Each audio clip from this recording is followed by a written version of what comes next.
प्रभु जब अपनी शक्तियों का प्रकाश करते तो लगता है कोई त्रिभुवन में जिसकी रक्षा नहीं कर सकता।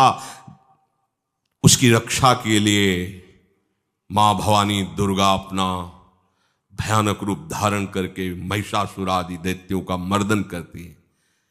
प्रभु है उस रूप में, दूसरा नहीं है। तो उनकी सामर्थ्य कितनी है? दुर्गा कोटि अमित अरिमर्दन। हरि की सामर्थ्य कैसी? अमित दुर्गाओं जैसी। 1 करोड़ अरब नहीं, अमित दुर्गाओं जैसी दुष्टों का मर्दन करने की सामर्थ्य। अमित था नहीं कि कितनी सामर्थ्य है। एक दुर्गा रूप में जब हरि प्रकाशित होते हैं तो त्रिभुवन में कोई सामने खड़ा होने वाला नहीं होता। मां भवानी जिस समय अपने स्वरूप में आती, किसी की ताकत नहीं है। ये शुंभ निशुंभ इतने बलवान दैत्य थे, त्रिभुवन में कोई इनका बाल बांका भी नहीं कर सकता था। स्मरण किया समस्त देवताओं ने तो भगवान से ही शक्ति का प्रादुर्भाव हुआ। इतना सुंदर रूप मां भगवती का। शुंभ निशुंभ के पार्षद घूमते रहते थे, उन्होंने देखा, जाके बताया कि आपके महल में जितनी सुंदरियां उसकी दासी बनने योग्य भी नहीं, ऐसी सुंदरी का हमने दर्शन किया। बोले मेरा जाके परिचय बताओ। बोले ऐसा नहीं लगता कि आपके परिचय बताने से केवल आ जाएंगी। तो उनका अगर ऐसा नहीं तो केश कर्षण निर्धूता गौरवा मां गरिष्यति, उसके गौरव को धूल में मिलाते हुए बाल पकड़कर घसीट कर हमारे पास लाओ। मार्कंडेय पुराण। उनके पार्षद गए और बताया हमारे मालिक शुंभ निशुंभ है, उनका आदेश है कि आप महल में चलो और आदर सहित, अगर आप ऐसा ना करती हैं तो मैं आपका निरादर करते हुए बाल पकड़कर घसीटते हुए ले जाऊंगा। देवी जी ने मुस्कुरा दिया और कहा अपने मालिक से कह दो जाकर के कि हम उसी की आज्ञा पालन करती जो हम पर युद्ध में विजय प्राप्त कर ले। वो जाके बोले हाँ वो तो मतवाले, त्रिभुवन में कोई जोड़ ही नहीं था। आए और उद्दंडता पूर्वक वचन बोलने लगे। माता जी ने कहा बस तब तक बोल ले जब तक मैं मधु का पान कर रही हूं। बस ये पान करते ही तेरी जीवन लीला समाप्त हो जाएगी। ऐसा ही हुआ। जो ही पान करके सिंह पर सवार होकर गर्जना की, सारा का सारा अहंकार धूल दूषित हो गया, काट के फेंक दिया।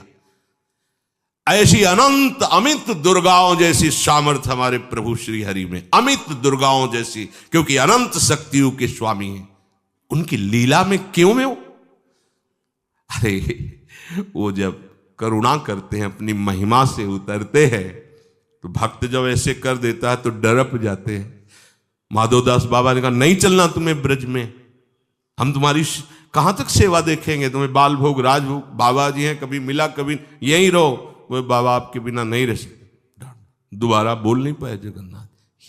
ये सुन करके हृदय बलिहार होता है। ओ ऐसे सामर्थ्यशाली प्रभु अपने भक्त के प्रेम प्रणय पर भी कितना डरते हैं। ये भक्त नाच पड़ता है। ये कुतर्क की, संशय की वृत्ति यहां प्रवेश नहीं करती। दुर्गा कोटि अमित अरिमर्दन, अमित गिनती नहीं ऐसी अनंत दुर्गाओं जैसी शक्ति हमारे प्रभु में विराजमान है। शक्र कोटि सत सरिष विलासा, आहा अरबों इंद्र जैसा विलास प्रभु में। अरबों, एक इंद्र त्रिभुवनपति है, अरबों इंद्र के समान प्रभु का ऐश्वर्य है। और नवशत कोटि अमित अवकाशा, जिस एक आकाश के लिए गरुड़ जी से कह रहे हैं कि मच्छर से लेके आप तक उड़ते हो पार पाए, बोले ऐसे अरबों आकाश के समान अवकाश है प्रभु में। मरुत कोटि सत विपुल बल, रवि सत कोटि प्रकाश, शशि सत कोटि सुशीतल, समन सकल भव त्रास। आहा, अरबों पवन के समान महान बल है। अगर त्रिभुवन में कोई बल है तो पवन में बल है, वायु बल। बड़े बलवान देवता, बल में इनके समान कोई नहीं। इन्हीं के अंश से प्रकट होते पवन पुत्र हनुमान। और इन्हीं के अंश से प्रकट होते पवन पुत्र भीम, बेजोड़ बलशाली महात्मा। दोनों महात्मा बेजोड़ बलशाली। जेगिर चरण दे हनुमंता, चले उसगा पाताल तुरंता। जिम अमोघ रघुपति कर बाना, ये ही भांति चले हनु। किलकार दे तो राक्षसियों के गर्भ गिर जाते थे। ऐसे महान बली हनुमान जी। और भीम का क्या कहला है? जब ये देव पुष्प उड़ करके आया और द्रौपदी जी को दिया गया, तो द्रौपदी जी ने कहा इसका जोड़ होना चाहिए, इस पुष्प का। सबसे कहा पर किसी ने नहीं सुना। भीम ने कहा कहीं भी मिलेगा मैं इससे लाएंगे। ऋषियों ने समझाया कि आगे मत बढ़ो, ये यक्षों की भूमि है, युद्ध हो जाएगा और तुम्हें तैयारी करनी है हस्तिनापुर के लिए, और तुम इधर। वो सब दिव्य हैं, पवन पुत्र हैं, किसकी माने। अपने वेग को बढ़ाया तो महाभारत में पढ़ के देख लो, इनके चलने के वेग से वृक्ष उखड़ उखड़ कर गिर रहे थे। ऐसे जब चल रहे थे तो चलने के वेग से वृक्ष उखड़ जाते थे भीम के। तो हनुमान जी ने सोचा किसी के समझाए तो समझेंगे नहीं, तो आगे पवन पुत्र ही बैठ गए, बूढ़े बानर का वेश लेकर, लंबी पूंछे से। मार्ग में मर्यादा है, किसी पशु को भी नहीं लांघना चाहिए। विवेकवान उपासक ऐसा नहीं कि कोई सो रहा है पशु भी आप उसे लांघ जाए, ऐसा नहीं। जो विवेक है, जो मर्यादा है, वैसे किसी सोते हुए को लांघना नहीं चाहिए। उन्होंने कहा है वृद्ध बानर, ये अपनी पूंछ हटा ले और मार्ग दे दे, इस समय मैं विशेष कार्य के लिए जा रहा हूं। तो उनका जब कह ही दिया है वृद्ध, तो आप समझ ही रहे होगे कि वृद्ध में क्या ताकत होती। अब मेरी ताकत पूंछ हटाने की नहीं रह गई है, आपने तो वृद्ध ही कह दिया है, तो आप समझ रहे हो ना, आप पूंछ हटा लीजिए। कहा हमारी आज्ञा की अवहेलना करे, ऐसे उठी नहीं, दोनों हाथ लगाया, नहीं उठी, पूरी ताकत लगा दी। पवन पुत्र भीम की पूरी ताकत लग गई, पूंछ जरा से भी नहीं ली। हाथ जोड़ के खड़े बोले हम समझ गए हमारे बड़े भ्राता आप हनुमान जी हैं, क्योंकि ऐसा कोई बानर सृष्टि में पैदा नहीं हुआ कि मैं उसकी पूंछ ला हिला सकूं। मैं समझ गया। तो मुस्कुराए और बैठ के बोले हमारी आज्ञा मानो, इस मार्ग में मत जाओ, ये देव मार्ग है। ऐसे ऐसे सिद्ध हैं कि आपका अपराध बन जाएगा, आप शाप से युक्त हो जाएंगे, इसलिए मैं आपको मना। बोले प्रभु जब आप कृपा करके आए हो तो हमें वो रूप दिखा दो जो लंका में आपने रूप दिखाया। बोले मत उस बात की चर्चा करो, रहने दो। बोले प्रभु एक बार देखना चाहता हूं कि मेरा बड़ा भाई कितना बलवान है। हनुमान जी ने कहा फिर देख लो। कनक भूधराकार शरीरा, समर भयंकर अति बल। कांप गए भीम जी, हाथ जोड़ बोले भैया नीचे। स्वर्णिम कांति, वो भयानक उनका रुद्र रूप, कांप गए भीम, कांप गए। वायु में अगर बल में देखा जाए तो सबसे ज्यादा वायु बलवान है। भगवान कैसे है? मरुत कोट सत विपुल बल, अरबों वायुओं जैसी महान ताकत हमारे प्रभु में है, संशय नहीं। वो अगर छोटी सी कार्य के लिए सहयोग लेते हैं, ए उठवा दो, ऐसा कर, भक्तों के साथ वो विनोद करते, लीला करते हैं, नहीं उनमें बल कितना है। ऐसे पवन पुत्र हनुमान जिनके चरणों को ऐसे गोद में लिए रहते हैं। एक उपनिषद में चरित्र आता है कि असुरों पर विजय प्राप्त करने के कारण देवताओं को गर्व हो गया और सभा में नृत्य गान चल रहा था। भगवान जब किसी पे गर्व करते हुए देखते हैं तो उनको अच्छा नहीं लगता। फिर सृष्टि के विधान के प्रधान अधिकारी सब देवतागण और देवराज इंद्र और उन्मत्तता, विजयश्री में उन्मत्तता आ जाती है। तो भगवान ने एक यक्ष का रूप धारण किया और सभा के प्रधान द्वार पर दिखाई दिए। देवराज इंद्र ने कहा कि पता लगाओ ये कौन है, बिना आज्ञा के बिना सूचना के कैसे आ गया है, क्योंकि त्रिभुवनपति है ना। अग्नि देवता ने कहा मैं जाता हूं, पता लगा के आता हूं, क्योंकि किसी बलवान का परिचय पूछने के लिए निर्बल को नहीं भेजा जाता। अग्निदेव गए और कहा आप अपना परिचय दीजिए, कौन हो और यहां कैसे आए हो। तो उनका परिचय लेने के पहले हम आपका परिचय जानना चाहते हैं, आप कौन हो। तो उन्होंने कहा कि मैं अग्निदेव हूं। सामर्थ्य आपकी, त्रिभुवन को उपले की तरह भस्म कर सकता हूं। मैं समस्त प्राणियों के उदर में बैठकर अन्न और जल का पचाकर जीवन दान देता हूं, जीवन पोषण करता हूं। अच्छा, एक तिनका फेंका, हम तुम्हारी बात तभी प्रमाणित, ये उपनिषद की बात, हम तुम्हारी बात तभी प्रमाणित मानेंगे जब तुम इस तिनके को जला दोगे। अब कोई अग्नि देवता से तिनका जलाने की बात कहे, सहज में दृष्टि डाली, कुछ नहीं हुआ, पूरा पावर लगा दिया। यक्ष जी ने मुस्कुरा कर कहा तुम तो कहते थे पूरे त्रिभुवन को उपले की तरह जला दूंगा, अब ग्रीवा झुकाई पहुंचे। देवराज इंद्र ने कहा कौन है? बोले असमर्थ रहा उनका परिचय जानने में, वायु देवता। आप अपना परिचय बताइए। तो आप अपना परिचय जो आए हो तो हमें पहले बताओ, तब हम अपना परिचय दें। तो उनका मैं महान देव वायु हूं। बल आपका, संपूर्ण जीवों का जीवन हूं। अगर मैं रुक जाऊं तो एक भी क्षण सृष्टि टिक नहीं सकती, क्योंकि सब वायु से जीवित है। और मैं पूरे ब्रह्मांडों को तिनके के से उड़ा सकता हूं। यह तिनका है, उड़ाओ। पूरी ताकत लगा दी वायु देवता ने, तिनका नहीं उड़ा। ग्रीवा झुकाई, वापस चले गए। अब देवराज इंद्र उठे, जे ही नजदीक पहुंचे यक्ष अंतर्धान हो गए और देखा साक्षात ब्रह्म विद्या दूर से मूर्तिमान ब्रह्म, और डांट लगाई कि तुम उनसे संभाषण करने योग्य भी नहीं हो, क्योंकि तुम सबसे बड़े सिंहासन पर बैठे हो और अहंकार करते हो।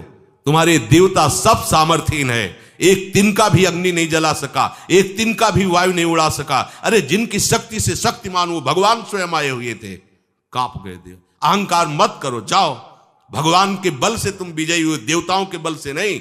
देवताओं में जो शक्ति है वो उन्हीं के अंश से आई हुई है।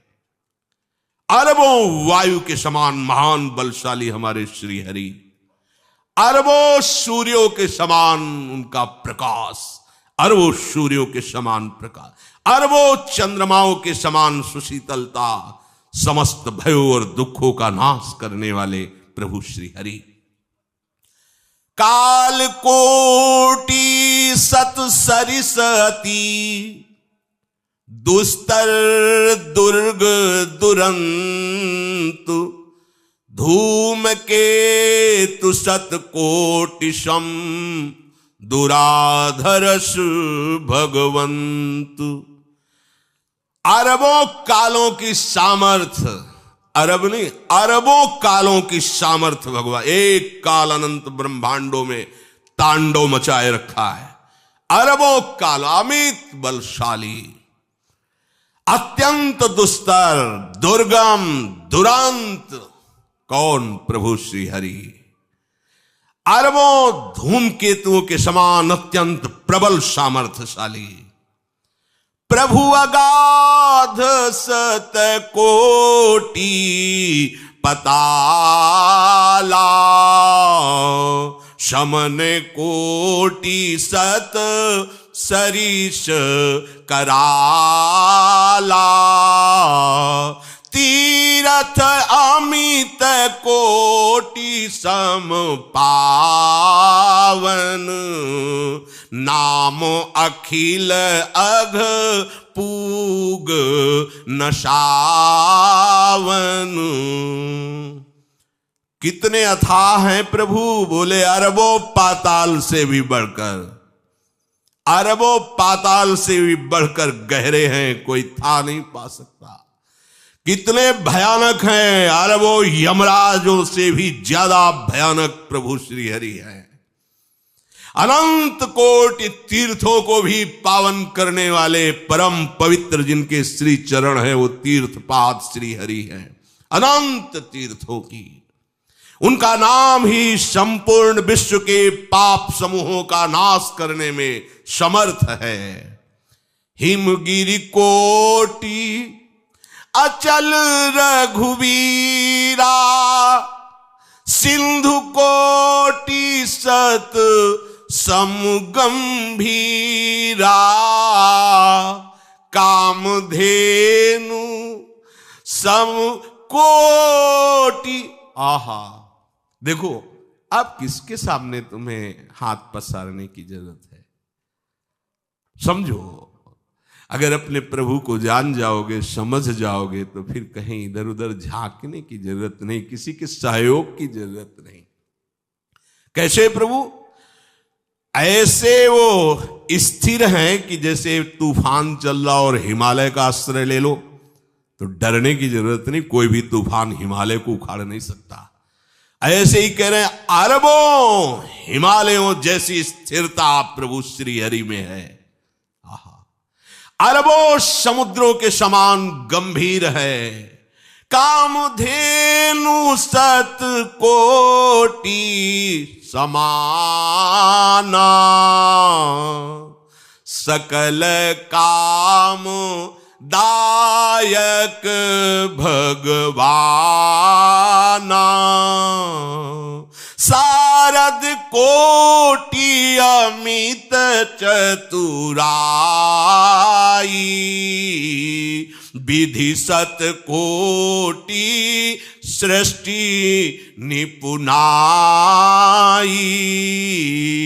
विष्णु कोटि सम पालन करता, रुद्र कोटि सत सम संघरता।